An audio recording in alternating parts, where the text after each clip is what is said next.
The boy hung from the post like discarded laundry. His wrists were bound above his head with fraying rope, arms stretched so high his toes barely scraped the dirt. His shirt, once white, now the color of old blood and dust, clung to his ribs. His head sagged forward, dark hair matting across his face, but his chest still rose and fell, shallow, tired. Alive! Thomas Mercer stopped his horse 20 feet from the wooden platform. His daughter, Clara, sat in the saddle behind him, her small hands gripping his coat. She was 8 years old enough to know something was wrong, too young to understand why nobody was doing anything about it. The auction yard sat on the edge of Cutter's Bend, a nameless stretch of cracked earth where the law didn't bother riding and decent folks didn't bother looking. It was 1869, 4 years since the war ended, 4 years since men were supposed to stop being sold like cattle. But some habits died slower than others. A crowd had gathered, maybe 30 people, maybe more, ranch hands, drifters, a few women in faded dresses standing at the edges, arms crossed, eyes hard. They weren't here to buy, they were here to watch, to see who would. The auctioneer stood on the platform beside the boy, a squat man with a belly that strained his vest and a voice like a rusty hinge. He held a wooden gavel in one hand and a folded piece of paper in the other. Lot 17, the man called out, his voice carrying across the yard. Boy maybe 14, 15 years old, strong back, don't talk much, but that's a blessing for some of you, ain't it? A few men chuckled. Thomas felt Clara's fingers tighten against his ribs. The auctioneer tapped the gavel against his palm. No family, no name we know of, found him 3 weeks ago on the Northern Trail, been fed, been cleaned up, ready to work. Thomas's jaw clenched.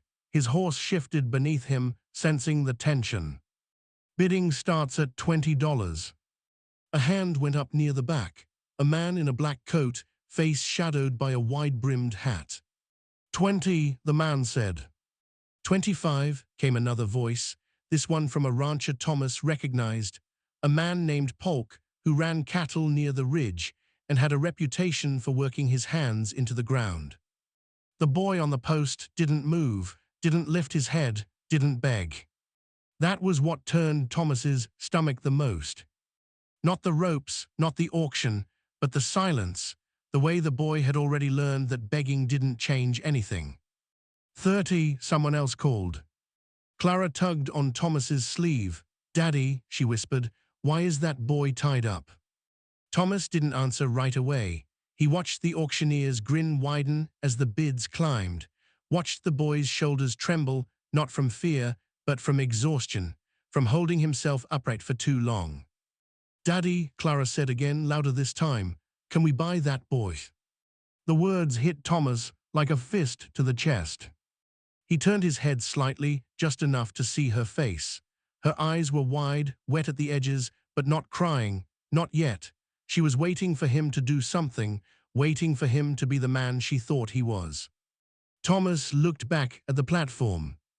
The boy's head lifted, just a fraction, just enough for Thomas to see his face. And the world stopped. The scar. It ran from the boy's left temple down to his jaw, a pale line against sun-browned skin, crooked, jagged, the kind of scar that came from something sharp and something cruel. Thomas knew that scar. He'd seen it before. 15 years ago.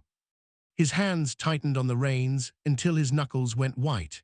His breath caught in his throat, and for a moment he couldn't hear the auctioneer's voice or the rising bids or Clara's soft breathing behind him. All he could hear was the past. A burning cabin, a woman's scream, a child's cry cut short. He'd been younger then, riding with a group of men who called themselves soldiers but acted like wolves. The war had just ended, and the land was chaos, militias, revenge raids, families torn apart over which side they'd fought for. Thomas had been there the night they rode into the valley, the night they set fire to the Hayes homestead because someone said the family had harbored Confederate deserters. Thomas hadn't lit the fire, but he hadn't stopped it either. He remembered a boy, maybe 4, maybe 5, standing in the doorway of the cabin, screaming for his mother. One of the men had grabbed him, dragged him away from the flames. There'd been a struggle, a knife, blood on the dirt. The boy had lived. Thomas had seen him afterward, wrapped in a blanket, that fresh scar still bleeding down his face. And then the boy had disappeared. Thomas had told himself the boy had been taken in by someone. That someone had saved him. He'd told himself that lie for 15 years. $40, Polk shouted, his voice cutting through the noise. 45, came the response from the man in black. Thomas's throat felt like gravel. His heart pounded so hard it hurt. Clara pulled on his coat again. Daddy, please, can we help him? The boy's head sagged forward again. His wrists were bleeding where the rope bit into the skin. His legs shook. Thomas didn't move. He couldn't. Because if he bought that boy, if he brought him home, then he'd have to look him in the eye. He'd have to see that scar every day and remember what he didn't do, what he didn't stop. $50, the auctioneer called, scanning the crowd. Do I hear 50? Silence. Polk grinned, 45 going once. 100. The voice was Thomas's, loud, clear. Every head in the yard turned toward him. Clara gasped behind him, Daddy. The auctioneer blinked. Did you say 100, mister? Thomas nudged his horse forward, slow and steady, until he was at the edge of the platform. He didn't look at the other men, didn't look at Polk's scowl or the auctioneer's greedy smile. He looked at the boy, and the boy looked back. For just a second, their eyes met. The boy's were dark, hollow, empty of hope, but not empty of memory. Thomas's chest tightened. $100, he repeated, cash right now. The auctioneer's grin split his face in half. Sold, he slammed the gavel down. Lot 17 goes to the gentleman on the roan horse. The crowd murmured. A few men cursed under their breath. Polk spat into the dirt and turned away. Thomas dismounted, his legs stiff, his hands shaking as he pulled the bills from his coat pocket and handed them to the auctioneer. The man counted them twice, then nodded.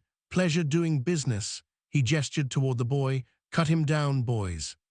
Two men climbed onto the platform and sliced through the ropes. The boy collapsed the moment his arms were freed, hitting the wooden planks hard.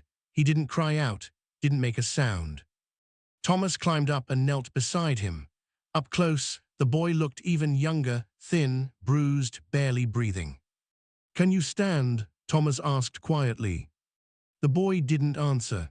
He just stared at Thomas with those hollow eyes, like he was trying to decide if this was another kind of trap. Thomas reached out slowly, carefully, and slipped an arm beneath the boy's shoulders. Come on, let's get you out of here. The boy flinched but didn't pull away. Thomas lifted him, light as a sack of grain, and carried him down from the platform. Clara was waiting by the horse, her face pale but determined. She didn't ask questions. She just moved aside so Thomas could lift the boy into the saddle. Thomas climbed up behind him, holding the boy steady with one arm. Clara pressed close to his back. As they turned to leave, Thomas heard it. A voice from the crowd. That's the Hayes boy, ain't it? Thomas froze. I'll be damned, another man muttered. Thought he died in that fire years ago. Guess not. Thomas didn't look back. He dug his heels into the horse's flanks and rode. Behind him, the whispers followed like smoke. The ride back to the ranch was silent, except for the creak of leather and the slow rhythm of hooves on dry earth. The boy sat in front of Thomas, slumped forward, barely conscious. His wrists were raw and bleeding, the rope burns deep enough that Thomas could see bone in places. Clara sat behind, quiet as a ghost, her small hands clutching her father's coat. Thomas didn't speak, didn't know what to say. By the time they reached the house, the sun was dipping low, painting the valley in shades of rust and gold. The ranch was modest, a cabin, a barn, a few corrals, nothing fancy, but it was home, it was safe. Thomas dismounted and lifted the boy down carefully. The boy's legs buckled the moment his feet touched the ground. Thomas caught him before he fell. "Clara," Thomas said quietly, "go inside, get the kit." She nodded and ran toward the cabin. Thomas half carried, half dragged the boy into the barn and set him down on a pile of hay near the back. The boy didn't resist, didn't speak, just stared at the ground with that same empty expression. Clara returned a moment later with a wooden box, bandages, salve, clean cloth. She set it down beside Thomas and knelt next to the boy, her face serious. "Is he going to be okay?" she asked. "I don't know," Thomas said honestly. He opened the box and pulled out a roll of cloth, tearing it into strips. He reached for the boy's wrists, but the boy jerked back, his eyes flashing with something sharp and animal. "Easy," Thomas said. "I'm not going to hurt you." The boy didn't believe him. Thomas could see it in his face. "I know you don't trust me," Thomas continued, his voice low, "but those cuts are going to get infected if we don't clean them, so you can let me help or you can sit there and bleed, your choice." The boy's jaw tightened. After a long moment, he slowly extended his arms. Thomas worked in silence, cleaning the wounds with water and wrapping them in cloth. The boy didn't flinch, didn't make a sound, just watched Thomas's hands like he was waiting for them to turn into fists. Clara sat across from them, her legs tucked under her, watching with wide eyes. "What's your name?" she asked suddenly. The boy didn't answer. "Do you have a name?" she tried again. Still nothing. Thomas tied off the last bandage and sat back. "He might not remember," he said quietly, "or he might not want to tell us. Either way, we're not going to push." Clara frowned, but nodded. Thomas stood and wiped his hands on his trousers. "I'll bring you some food," he said to the boy, "and water. You can sleep in here tonight. Tomorrow we'll figure out the rest." He turned to leave, but the boy spoke. "Why?" The word was rough, cracked, like it hadn't been used in a long time. Thomas stopped. "Why'd you buy me?" the boy asked. His voice was quiet but hard. "You didn't need to, nobody needs to." Thomas turned back slowly. The boy was staring at him now, really staring, and there was something in his eyes that Thomas recognized. Anger. "I don't know," Thomas said. "It was the truth." "You felt sorry for me," the boy said. "It wasn't a question." "Maybe." "Don't," the boy's hands clenched into fists, the bandages already staining red.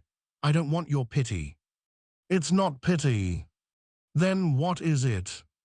Thomas opened his mouth, closed it. He didn't have an answer that wouldn't sound like a lie. The boy's lip curled. "You think buying me makes you a good man? You think $100 washes your hands clean?" The words hit like a slap. Thomas's blood went cold.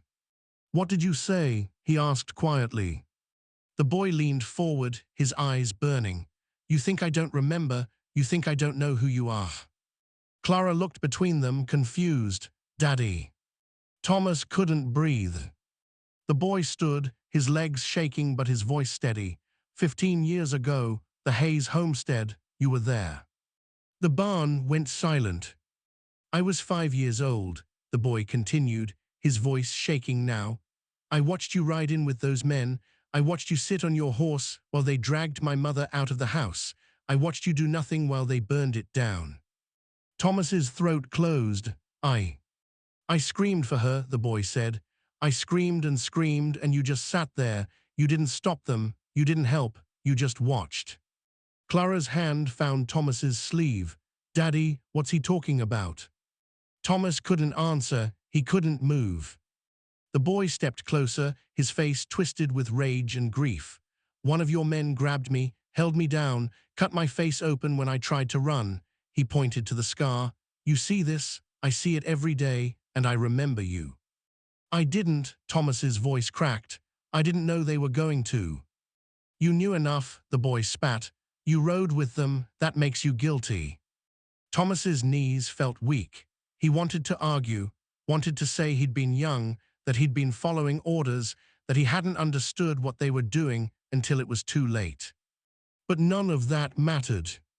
He'd been there, he'd done nothing. And this boy had paid the price. I'm sorry, Thomas whispered. The words felt like ash in his mouth.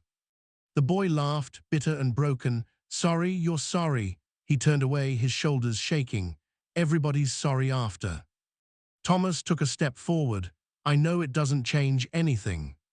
You're right, the boy said. It doesn't. Silence. Clara looked up at Thomas, tears streaming down her face. Daddy. Thomas knelt down and pulled her close. Go inside, sweetheart, please. But, please. She hesitated, then nodded and ran toward the cabin. Thomas stood slowly and faced the boy. I can't take back what happened, I can't fix it, but I can give you a choice. The boy turned, his expression unreadable. You can stay, Thomas said. You can work here, live here. I won't treat you like property. You'll have your own space, your own freedom. And when you're ready, when you want to leave, I won't stop you. Why would I stay? The boy asked. Because out there, Thomas gestured toward the horizon, you've got nothing, nobody, and the men who did this to you, they're still out there, still doing it to other people. You stay here, you get strong, you get smart, and maybe one day you can stop them. The boy stared at him for a long time. Or Thomas continued quietly, you can leave right now. I'll give you a horse, supplies, money. You can go wherever you want. The boy's jaw tightened. You think that makes it right, giving me a choice now? No, Thomas said, but it's all I've got. The boy looked away. His hands were still trembling. His breath came in short, ragged gasps. After what felt like an eternity, he spoke. What's your name? Thomas Mercer. The boy nodded slowly. My name's Ethan, Ethan Hayes. Thomas's chest tightened. Ethan. I'll stay, Ethan said quietly, for now, but not because I forgive you, I don't and I won't. I know. Ethan turned and sank back down onto the hay. I'll work, I'll earn my keep, but don't expect me to call you anything but Mercer, and don't expect me to forget. I won't, Thomas said. He turned and walked toward the cabin, his legs heavy, his heart heavier.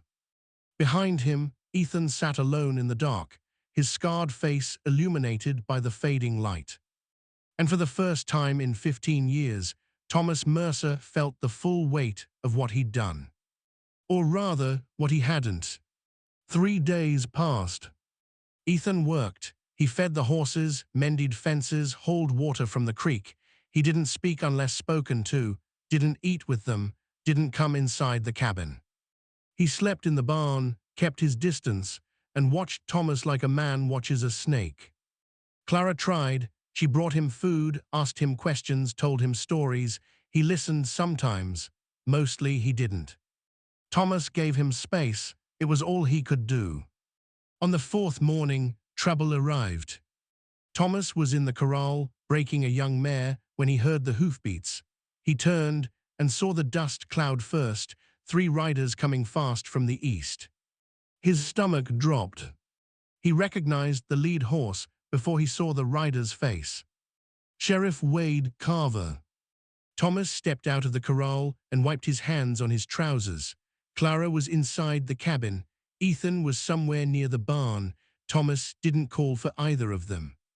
The riders pulled up 10 feet from the porch. Carver dismounted first, a tall man with a gray beard and a badge pinned to his vest. The 2 men with him stayed on their horses, hands resting on their gun belts. Mercer, Carver said, his voice flat.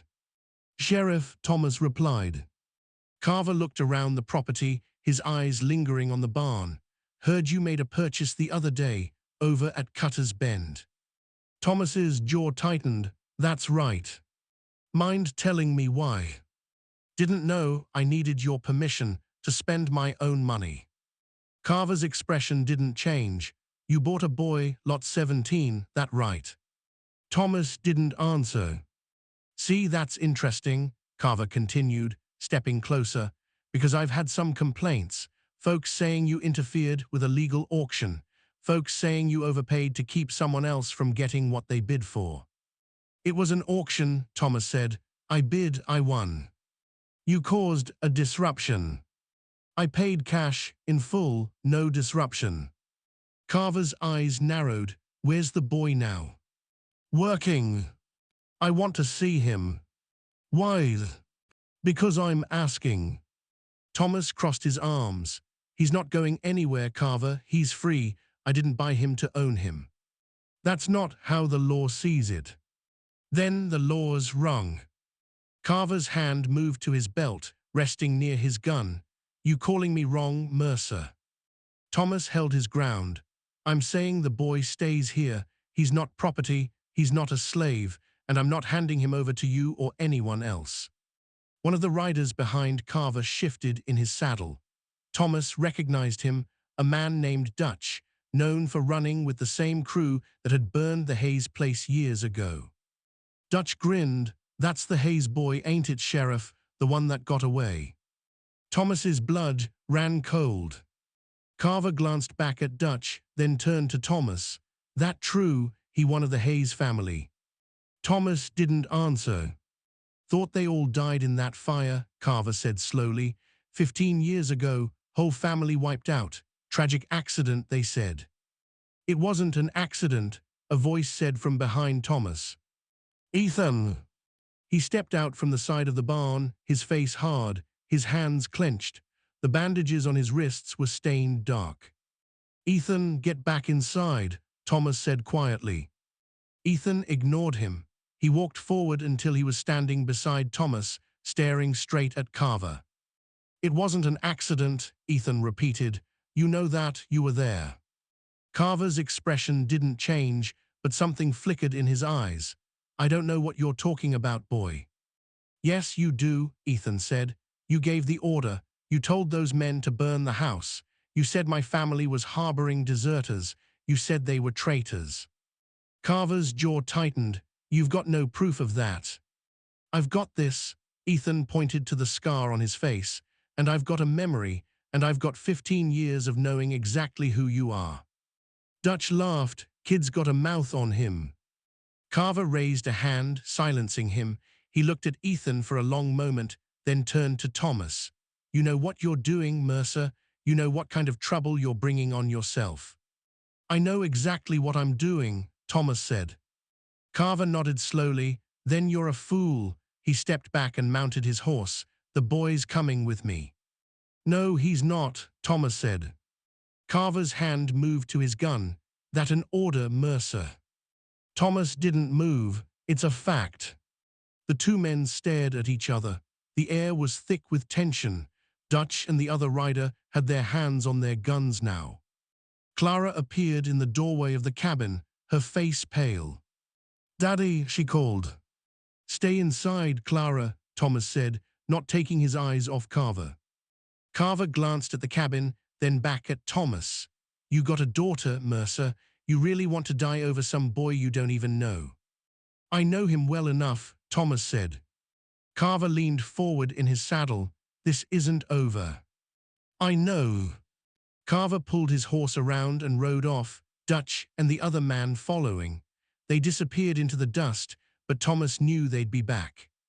Ethan stood beside him, his chest heaving, his fists still clenched. Why'd you do that? Ethan asked quietly.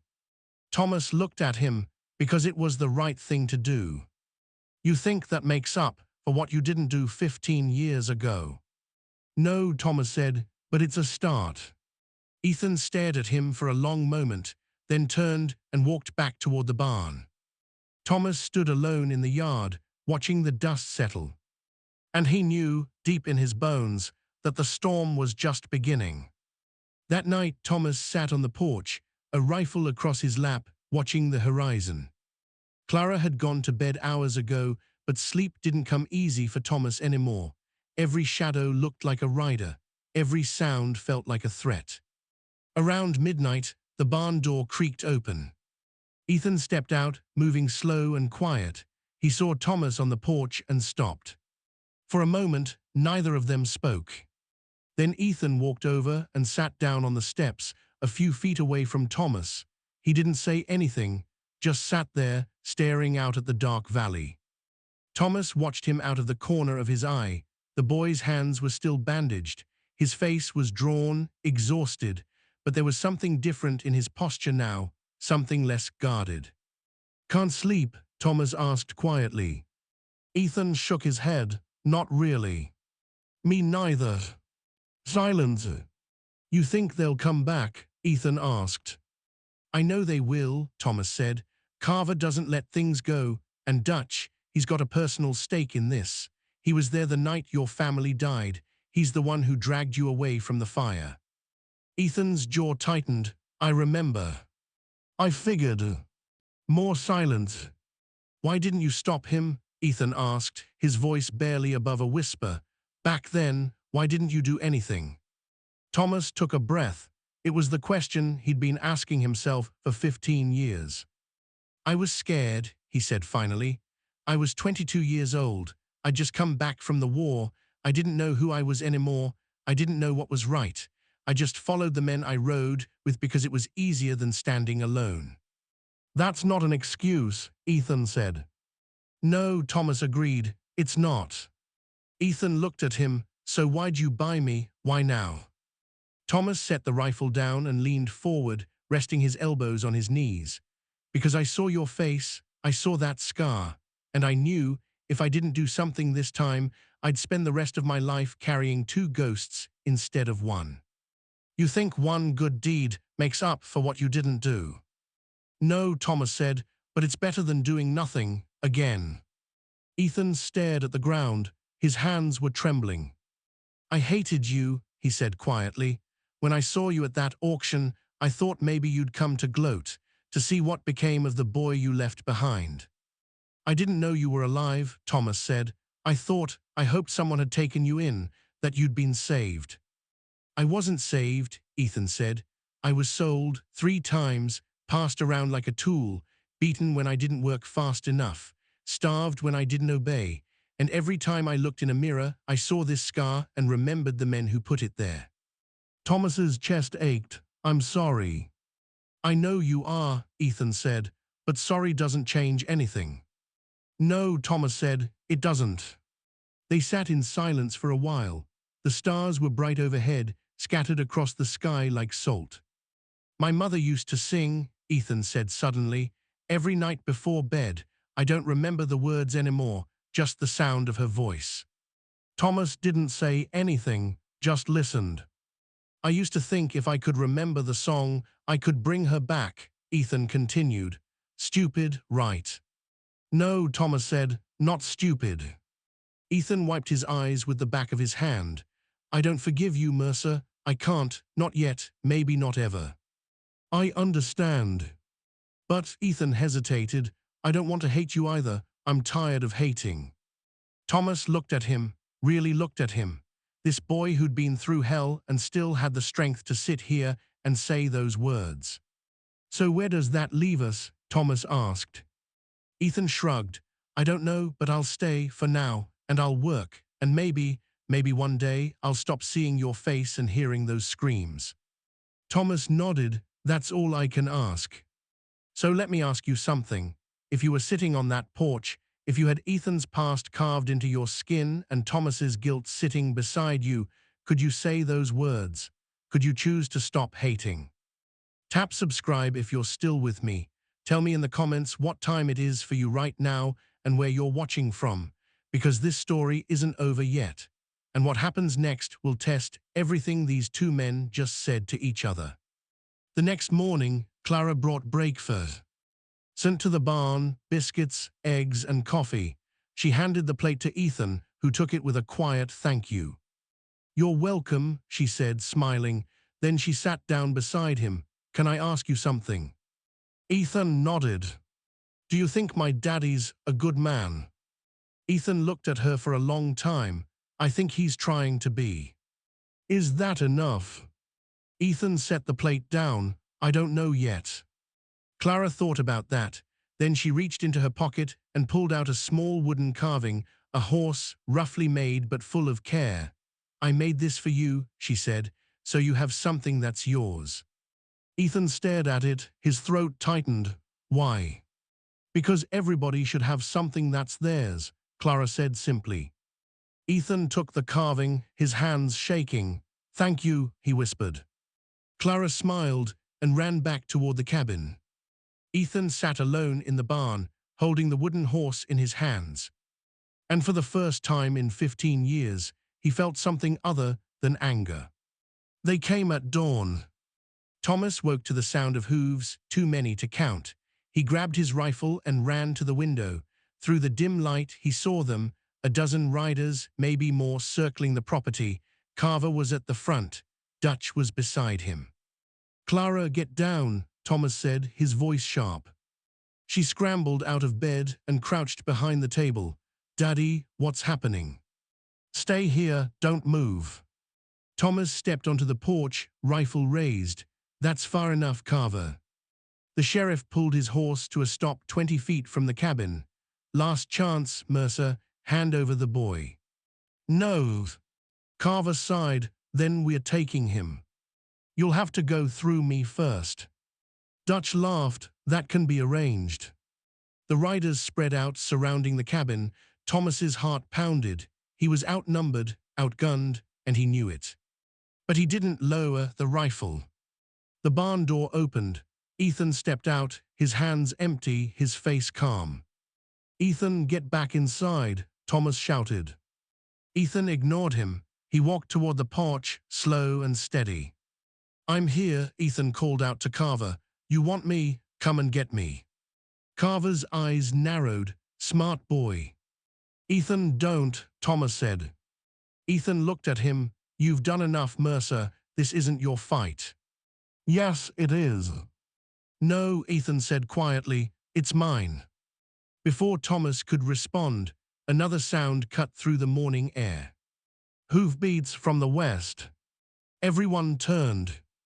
A group of riders appeared over the ridge, 10, maybe 12 of them, ranch hands, neighbors, men Thomas had worked beside for 20 years. At the front was an older man named Garrett, who ran the spread next to Thomas's. He rode up beside the cabin and dismounted, his eyes fixed on Carver. Morning, Sheriff, Garrett said. Carver's jaw tightened. This doesn't concern you, Garrett. I think it does, Garrett replied. He gestured to the men behind him. We heard you were planning a visit, thought we'd come along, make sure everything stays civil. Another rider spoke up, a woman named Ruth, who owned the general store in town. We also heard you've been running illegal auctions out at Cutter's Bend, selling people, 4 years after the war ended. Carver's face darkened. That's a lie. Is it? Ruth pulled a folded paper from her coat and held it up. Because I've got a ledger here. Names, dates, amounts, all signed by you. Carver's hand moved to his gun. Where did you get that? Does it matter? Garrett said. He stepped forward, his voice calm but firm. Here's how this is going to go, Wade. You and your men are going to turn around and ride out of here. And if we ever hear about another auction, if we ever hear about another boy or girl being sold like cattle, we're going to take this ledger to the federal marshal, and you're going to hang. Dutch spat. You threatening us, old man? No, Garrett said. I'm making a promise. Silence. Carver looked around at the gathered crowd. His men were outnumbered now, outgunned. He could fight, but he'd lose. And he knew it. After a long moment, Carver pulled his horse back. This isn't over. Yes, it is, Thomas said. Carver's eyes burned with fury, but he didn't draw his gun. He didn't give the order. He just turned and rode away, his men following. The crowd watched until the riders disappeared over the ridge. Then Garrett turned to Thomas and clapped him on the shoulder. You all right? Thomas nodded, his legs shaking. Yeah, thanks for coming. We look after our own, Garrett said. He glanced at Ethan. That includes him now. Ethan stared at the men, these strangers who'd ridden out to stand beside him, who'd risked their lives for someone they didn't even know. Ruth stepped forward and handed him a bundle wrapped in cloth, some food and a coat. It gets cold at night. Ethan took it, his hands trembling. Why? Because it's the right thing to do, she said simply. One by one, the others nodded to him, tipped their hats, and rode off. Soon it was just Thomas, Ethan and Clara standing in the yard. CL. Ara ran to Ethan and hugged him tight. You're staying, right? Ethan looked at Thomas, then back at Clara. Yeah, he said quietly, I'm staying. Weeks passed. Ethan worked the ranch alongside Thomas. He learned to rope, to ride, to mend fences and break horses. He still didn't talk much, but he smiled sometimes, laughed once or twice when Clara told a joke. He slept in the barn at first. Then, one night, Thomas offered him a room in the cabin. Ethan hesitated, then he accepted. They didn't talk about the past often, but one evening, as they sat on the porch watching the sunset, Ethan spoke. I remembered the song, he said quietly. Thomas looked at him, your mother's song. Ethan nodded. It came back to me last night. I don't know all the words, but I remember the melody. That's good, Thomas said. Ethan was quiet for a moment. Then he said, I still see her sometimes, in my dreams, but it doesn't hurt as much anymore. Thomas didn't know what to say to that, so he just sat there, shoulder to shoulder with the boy he'd failed 15 years ago. The boy he was still trying to make things right with. I don't forgive you yet, Ethan said. I know, but I'm starting to believe you're trying. Thomas looked at him, that's enough. Years later, travelers passing through the valley would see them, Thomas and Ethan, working side by side, mending fences or herding cattle. And if you asked anyone in town, they'd tell you the same thing. That was the man who bought a boy's freedom, and that was the boy who chose to stay. Not because he had to, but because he wanted to. And in a world that had taken everything from him, that choice mattered more than anything. The sun dipped low over the ridge, painting the valley in gold. Ethan looked up at the sky, his scarred face lit by the fading light, and for the first time in his life, he felt something like peace. It wasn't forgiveness, not yet. But it was close. And that was enough.